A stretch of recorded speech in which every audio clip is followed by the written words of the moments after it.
Hey everybody, I'm Joey Evans, and today I'm taking a look at Shadowgate, the Living Castle. It's by Trick or Treat Studios, and this is a bit of a journey for me because I've had this sitting on the shelf to review for a while and love the look of it. By Trick or Treat, I like a lot of their stuff. It tends to be lighter, but this one is actually based on a video game, and an older retro video game. So I usually know most video games, NES games actually, and I had not heard of this one. So I did my research. I went back and I played this video game. And I did very, very poorly. It took me like an hour to get through 2 screens because it's one of those point and clicks. And I'm like, where's the key? I almost gave up. Actually, I did give up. Walked away and came back, and you got to click on a skull and have it move and show you the key. Spoiler alert, but the game is like 40 years old, so don't be like, I was going to swing by Blockbuster and ran on the way home. But anyway, that's about the NES game that this is based on.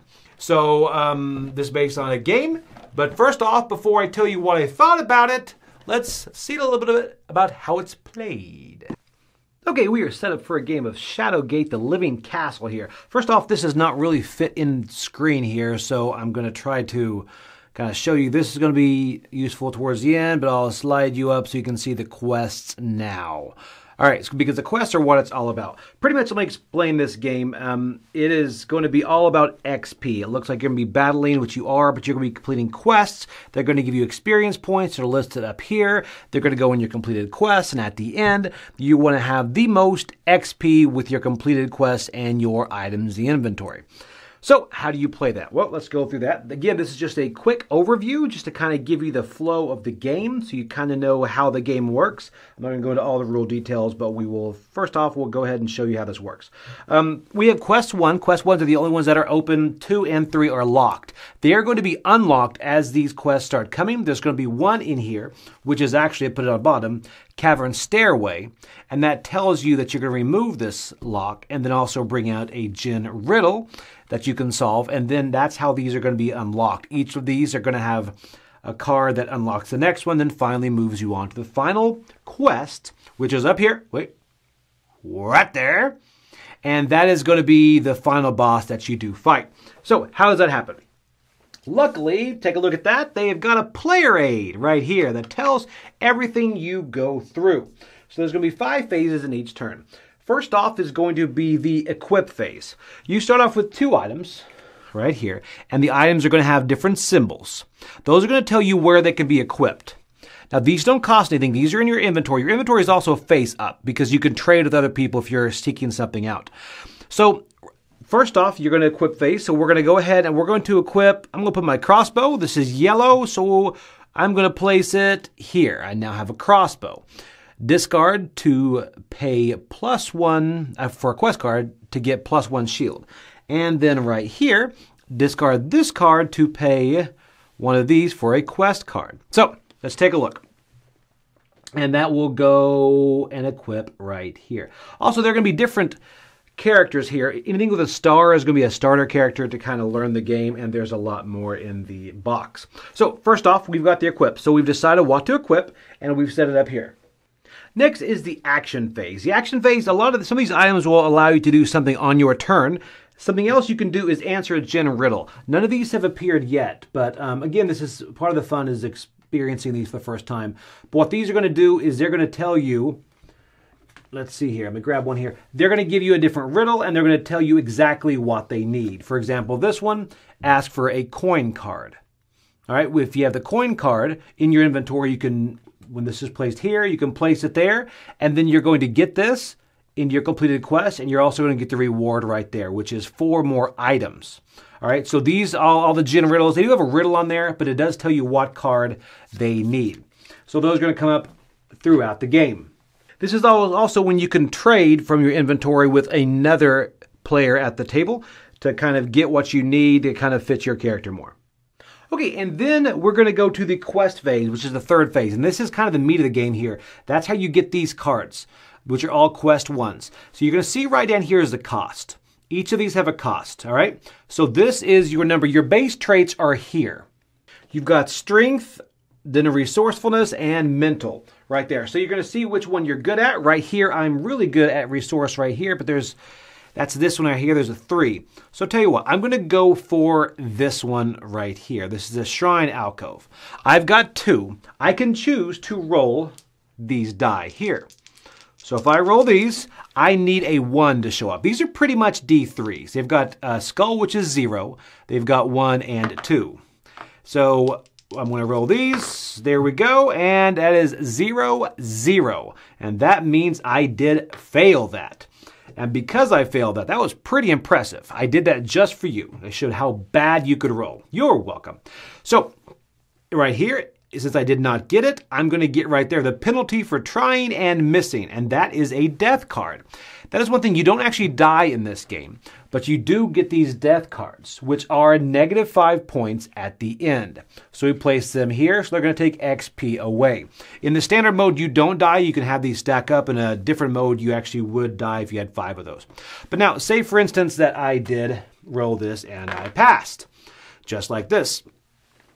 2 plus 2 is 4, so I have gotten this. Woohoo! So I have completed this quest, and my reward is 2 more items.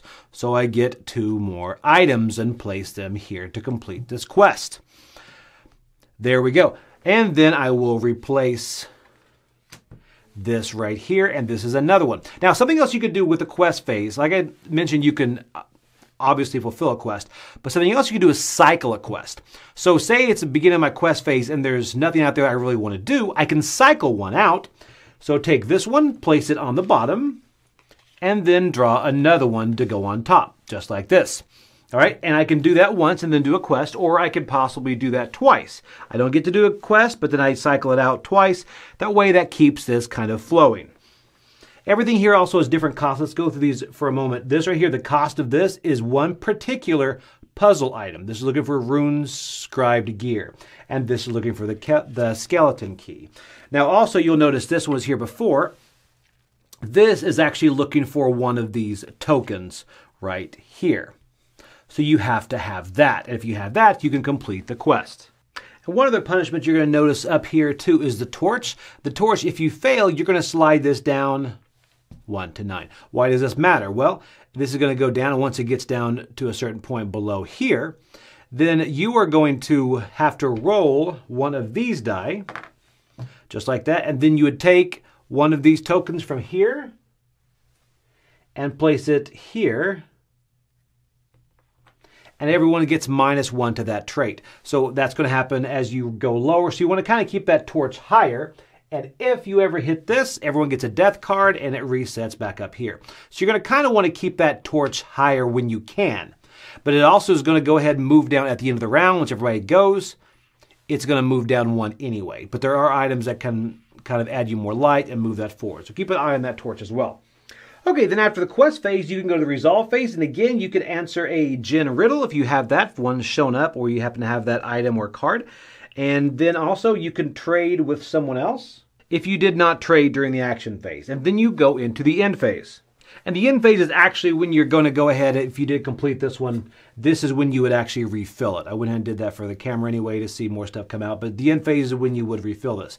Now, say these locks are off, just like this, and you're going to refill here. You get to choose whether you want to refill from 1, 2, or 3. So the later one will kind of advance the game quicker, or you can get the easier quest. Of course, the quests go more difficult as you go up 1, 2, and 3. And then, like I mentioned at the end of the round, the torch goes down. Now, let's go ahead and say we're going to go, let's go show you what the end phase is. So say we're down to quest 3, and then we have got the Great Barrier shows up. The Great Barrier shows up, and these staff items have to all be gone. All right, so people have to have these staff items. Now, the staff items are the only ones that can stack. If you got a staff item here, and you decided to equip it here, these could actually stack, just like this. All right, so you could actually use 2 staff items through there. So those are the only ones that could stack. Now, if all these staff items are gone, and the card has shown up, which is the Great Barrier, then you are ready for the final quest. So now is where we'll slide down. Just like that, the final quest. Flip this over and you're going to take a look at the boss. Right here, this is the Warlock Lord. Now, he has got 50 hit points. So you're going to take this torch and you're going to go ahead and put it on 50 right here. So you as a team are going to try to get his points down. And you're going to attack pretty much the same way you did your quests. You're going to look over here, and these items right here, clearly I would not be doing very good. But let's say I had, that's not a great item. Let's say I had this one right here. Let's equip this guy. Here we go. So let's say I've got this guy equipped here. All right, so now I'm going to go ahead and that way you can attack there with these. But once he is turned over here, you're going to get an injury card. Energy card is going to kind of change the way he reacts. This gives everything here, gives something bad. Discard any magic item tokens, items or tokens to add +1 to your attack score. All right, so that's something good that happens there. And your attack score is halved, rounded down. So each of these are going to be different kind of things that happen in between rounds while you're battling him. Everything continues the same way except the quest phase is replaced with an attack phase. So right here I've got, let's see here, I've got 2 + 1, that is 3. And I get to roll my die just like this. Now, if I had a staff, I could also roll this blue die, and that's where those staff come into play. Where are they? Oh, I put them over here. But if I had a staff right over here, I had to roll the blue die as well. There it is. So 3 plus my 3, so that is 6. So I would move this down to 54 right there. So it's going to keep going around the table. Everybody's going to attack him. Now, once you pass this moment here, this red moment, so once you pass the red moment right here is when he is going to attack. And everybody attacks differently. The Warlock Lord here, he is actually going to attack with a mental trait, which is right here. And he has got a 4 plus rolling 2 black dice. So you're going to take this, roll 2 black dice. So he is going to attack right there for 6. And you get to defend with any trait of your choice. And you could also roll 2 black dice. So say he's got a 6. I'm going to go ahead and I'll try to defend with this. That means I have to get 2 2s. I did not get it. That is a 1, so I only got 3. So because of that, I failed, so I get a death card, which again does not kill me, but it gets -5 towards the end. And he's going to attack everybody in that same manner. So you're either going to succeed in your block or you're going to get a death card. But also, this is a good person. The person that actually crosses this red is going to get this energy card and put it in their completed quests, and then flip over a new one. So this is going to give kind of a new way he attacks and a new pretty much punishment over here. But this is also, once you cross that, that's going to go towards your victory point. So this is 20, and it's going to be added at the end. So you're going to keep going all the way around. Every time you get to a red, he attacks, and you get the energy card. And then once you get to 0, whoever does that killing blow is going to go ahead and get this with its 50 points and place it in their completed quests. And that's it. And that's pretty much in a nutshell how to play Shadowgate. And we will send it back and see what we thought about it. Okay, so that's it. That is pretty much an overview, a quick overview about how it's played. Again, not all the rules. So going into this was a bit odd because I was like, wow, I kind of expected some sort of battler. And this is not really about the fighting aspect as it is almost about, it's about the quest cards, really. And you're kind of leading up to that end battle. And I'll go into that in a moment. But first off, let's, one thing I didn't mention is each character there has some of these asymmetric abilities. And you also, when you are fully equipped for the first time, you get to flip over a token. And that kind of gives you a kind of a boost. Like one of them, I think you get to grab 2 cards. So you want to go ahead and try to get all of those items equipped at the top. And that is a reason to trade. At first when I played this, I was like, why would you trade with anyone else? Because it's a very competitive game. They say it's co-op, and at the end, you kind of are co-op because you're all trying to get that guy, but really it's a competitive game because it's all about those quest points at the end. But you would trade because you want to use items that are the best for you. And you also want to complete that top row to be able to flip that token, and your slots are different depending on the character you have. So that's kind of a reason to trade. Now, something else that is kind of stuck out to me is it's very multiplayer solitaire, to the point to where you're going to go through all those things, and they can be done fairly quick too. But it is one person goes through all those steps, equips, inventory, all that, quest cards, answer gen riddle, things like that. And then you can also cycle those quests. So there's a little bit of hate cycling you can do, which not sure if that's a word, but you kind of cycle through if you know someone else is going to complete that quest or you can't. And that itself is something that you're going to watch as you go around the table and you're like, okay, finally a quest I can do. And then someone either completes it or cycles it out and you're like, phew. And then also that quest is put on the bottom of the stack. So you know it's generally going to be a while before that comes right back up. So that's something, but the multiplayer solitaire is going to bother some people that just know that going in, because if people didn't like it after us, they say it's multiplayer solitaire, this has the same feeling. That being said, the artwork on this is really good. And I played it with somebody that actually has played the actual video game, and they're like, this is really just feels like the video game, which I thought, huh. I guess it makes sense because it's kind of point and click. The video game is mainly one of those old school RPGs, but this kind of has that feeling, that kind of cadence to it. Now, also, something else, let's talk about how it all leads up to that final boss. And one other thing is, before we get to the final boss, is the death cards. Dying on this isn't really game ending. It's just going to take away from those points. Those death cards are going to add -5 each time. Unless you do that real competitive mode where you're going to die after 5. I can't imagine doing that. But losing those, and I kind of like that, because you're never out of the game, obviously, but the more deaths you take, the more it's going to detract from those points. Now, getting up to that final boss. The final boss is almost felt a bit anticlimactic because you are just, hopefully you're beefed up enough by that time to be able to really do some damage to him. And you're going to slowly go, he's going to attack everybody, and you go around, and then as you cross those reds, you're going to go ahead and get those energy cards in your quest, and those are like 20 points generally a piece. So that's a pretty big swing. And whoever deals that final blow, you get that last boss card, which is like 50, I think, for the Warlock. So that's a big swing too. But it was almost like, wow, that's hard to come back from that big swing. But it's also very thematic on these older style games. Because if you remember, whoever does that final hit to a monster gets all the XP, which used to annoy me to no end. But that is in the game as well. So you've got that too, and the staff is very important. Be able to roll that blue die towards the end.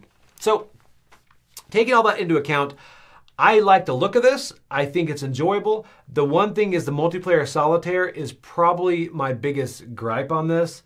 And the fact that you are just kind of waiting for your turn. So if you play with 4 players, it could drag out just a little bit. But the good side is it says 60 to 90 minutes. It's probably going to be closer to the 60-minute side if you all know what you're doing. You're running through. And it also does come down to die rolls, because you are going to roll those die a lot. And a lot of times, that won't go in your favor. But what's nice is there's a balance to it, because if you can roll poorly, then also the boss towards the end could roll poorly. So that balance, I think, evens out. So I'm not really anti-die rolls. But anyway, so I think this is good, especially if you're a fan of the game. I'm coming in at a 6 on it. I don't love the game. I don't hate the game. I think it's fine for what it is. I like the artwork. But the multiplayer solitaire will probably be the thing that keeps it from hitting the table. But if you're a huge fan of the game, then I say check this out. But this is a 6 from me. This is Shadowgate, the Living Castle. Look at that. Look at that. That right there. That little known fact, that is actually a picture of Camilla's dog. Yeah. She calls it Fluffy. Huge fan of that dog. She loves it. She cuddles with it. Cute. Okay, all right. And that is my review. I'm Joey Evans, and this is The Dice Tower.